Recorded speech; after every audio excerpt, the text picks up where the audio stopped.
आज के इस क्लास में फिर से आप सभी का मैं स्वागत करता हूं। आज हम लोग बात करेंगे काव्य खंड के चैप्टर नंबर 7 पुत्र वियोग के बारे में। आज हम लोग बात करेंगे। इस कविता को लिखने वाला जो कवयित्री है उसका नाम है समुद्रा कुमारी चौहान। ये क्या है इसका? ये कवयित्री है क्योंकि ये फीमेल है। अगर इसकी जीवन काल की हम लोग बात करेंगे तो 16 अगस्त 1904 को इनकी पैदाइश हुई और ये 15 फरवरी 1948 को इस दुनिया से कूच कर गए, यानी कि डेथ कर गया। इनकी अगर हम जन्म स्थान की बात करें, निहालपुर, इलाहाबाद, उत्तर प्रदेश। आज ये उत्तर प्रदेश में है।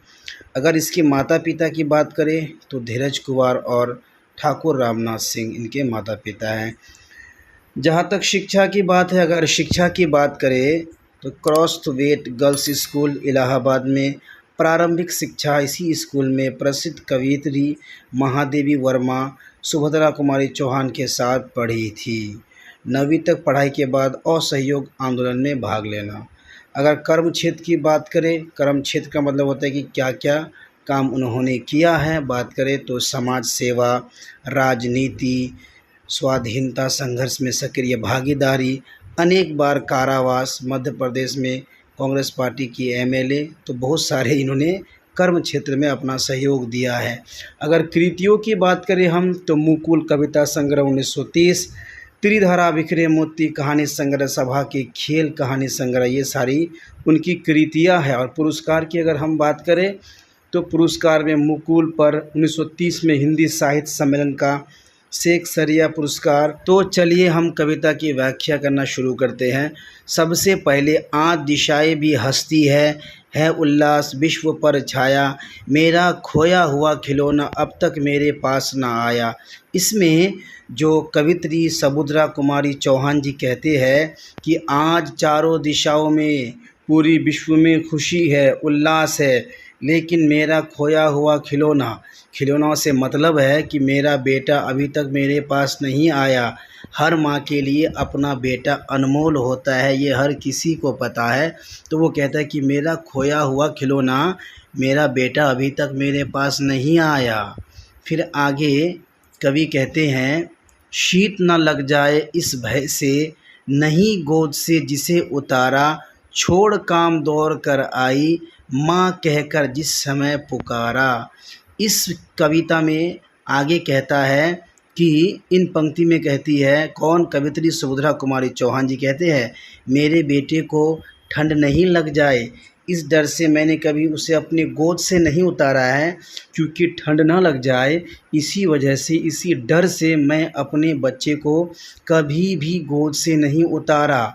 उसने जब भी मुझे माँ कहकर पुकारा, मैं उसी समय अपने सभी काम छोड़ कर के, सारे काम छोड़कर उसके पास आ गई हूँ। जब भी आप लोग देखते होंगे कि माँ जब भी अपने बेटों को देखते हैं तो वो प्यार भरी निगाहों से देखते हैं। जब भी बच्चे रोते हैं, उनकी चिल्लाने की आवाज़ आती है, कुछ भी होता है तो माँ दौड़े चली आती है, कहीं मेरे बेटे को तो चोट नहीं लगा।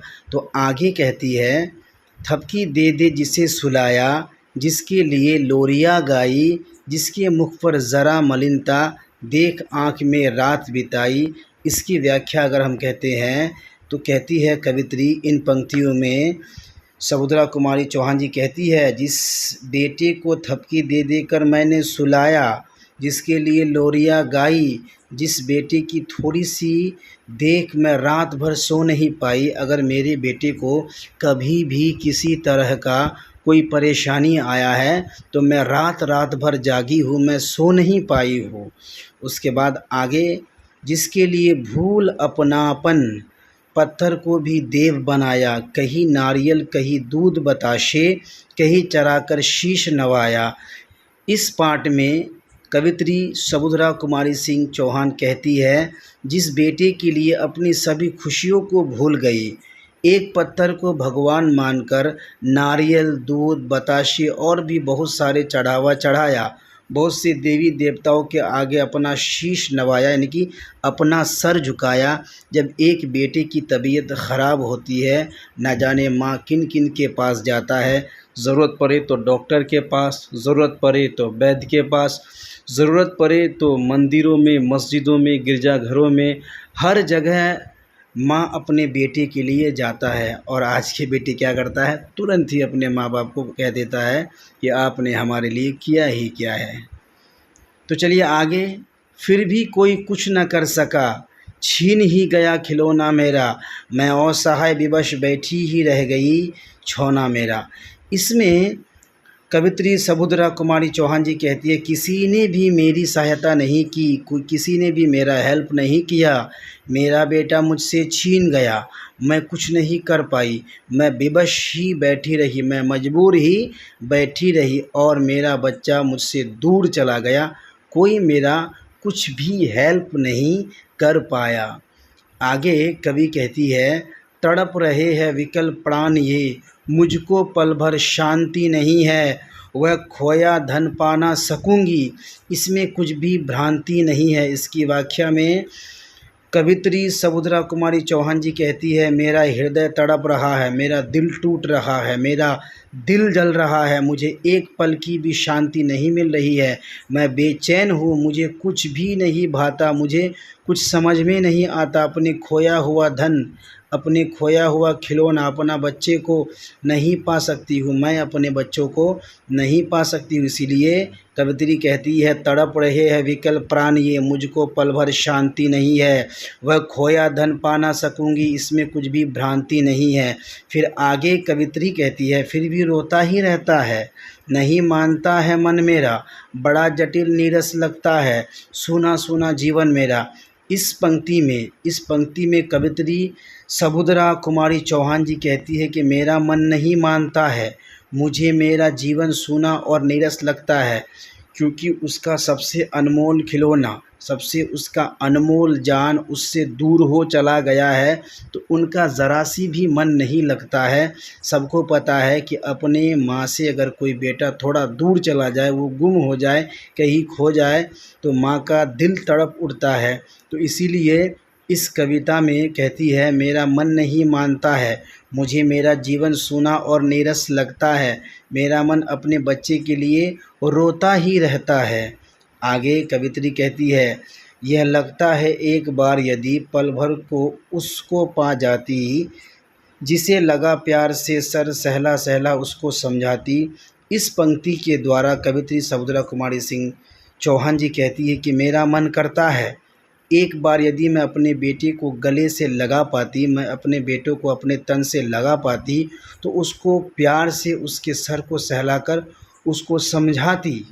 क्या समझाती? आगे कवित्री कहती है कि मेरे भैया मेरे बेटे अब माँ को यूँ छोड़ न जाना, बड़ा कठिन है बेटा खोकर माँ को अपना मन समझाना। इन पंक्तियों के द्वारा कवित्री सबुद्रा कुमारी चौहान जी कहती है, मेरे बेटे अब अपनी माँ को छोड़कर नहीं जाना, आपकी माँ आपके लिए काफ़ी तरस रही है, आपकी माँ आपके लिए काफ़ी परेशान थी, इसीलिए अब से आप अपनी माँ को छोड़कर बिल्कुल भी नहीं जाना। एक माँ के लिए काफ़ी कठिन होता है, बहुत कठिन होता है अपने बच्चों को खोकर अपने मन को समझाना। फिर आगे कहती है, भाई बहन भूल सकते हैं, पिता भले ही तुम्हें भुलावे, किंतु रात दिन की साथिन माँ कैसे अपना मन समझावे। इस पंक्ति के द्वारा कवित्री सबुद्रा कुमारी चौहान जी ये कहती है, भले ही तुम्हारा भाई तुम्हें भूल सकता है, तुम्हारे पिता तुम्हें भूल सकते हैं, लेकिन जो तुम्हें माँ 9 महीने तक यानी कि 9 महीने तक अपने गर्भ में पाला है, हर कोई जानता है कि माँ अपने बेटों को, अपने बच्चों को 9 महीनों तक गर्भ में पालता है, जो रात दिन तुम्हारे साथ रहती है, वह अपने मन को कैसे समझाए कि उसका बेटा मर चुका है। समझ रहे हैं ना आप सब लोग। उसके बाद इसका हम सारा सारांश अगर निकालेंगे, इसका व्याख्या करेंगे, तो इस व्याख्या में अगर कुल मिलाकर अगर देखेंगे, पुत्र वियोग कविता मुकुल काव्य से संकलित है, जिसमें कवित्री सबुद्रा कुमारी चौहान एक माँ की पीड़ा को बताते हुए कहती है कि एक माँ की मजबूरी को वो बताते हुए कहती है, जिसे हमेशा अपने सीने से लगाकर रखा है, जिसकी चेहरे पर ज़रा भी उदासी को देखकर मैं रात रात भर सोई नहीं थी, जिसके लिए मैं ना जाने कितने सारे देवी देवताओं को प्रसाद चढ़ाया, उसके आगे अपना शीश नवाया, वह मुझसे दूर हो गया है। मैंने उसे खो दिया है, मैं अपने मन को कैसे मनाऊँ। उसके याद में मेरा हृदय तड़प रहा है, मुझे एक पल भी शांति नहीं है। मेरा बेटा एक बार मेरे पास आ जाए तो मैं उसे प्यार से समझाती कि उससे उसके भाई बहन भूल सकते हैं, उसके पिताजी भूल सकते हैं, लेकिन उसके माँ उसे 9 महीने अपने गर्भ में पाली है, जो रात दिन उसके साथ रहती है। वह अपने मन को कैसे समझाए कि उसका बेटा मर चुका है, वह कभी भी लौट कर नहीं आएगा। बहुत कठिन उसको समझाना। तो इस कविता में अगर हम लोग कुल मिलाकर के सीखें तो एक माँ अपने खिलौने यानी अपनी बेटी को खो देता है, उसको पाने के लिए वो काफ़ी तरसता है। उम्मीद है कि आप सबको इस कविता का व्याख्या समझ में आ गया होगा। अगर समझ में नहीं आया है तो आप कमेंट बॉक्स में कमेंट कीजिए, उसके बाद अपने साथियों तक शेयर कीजिए, सब्सक्राइब कीजिए और हमारे चैनल को सपोर्ट कीजिए। तब तक के लिए धन्यवाद। फिर मिलते हैं एक अच्छे टॉपिक के साथ।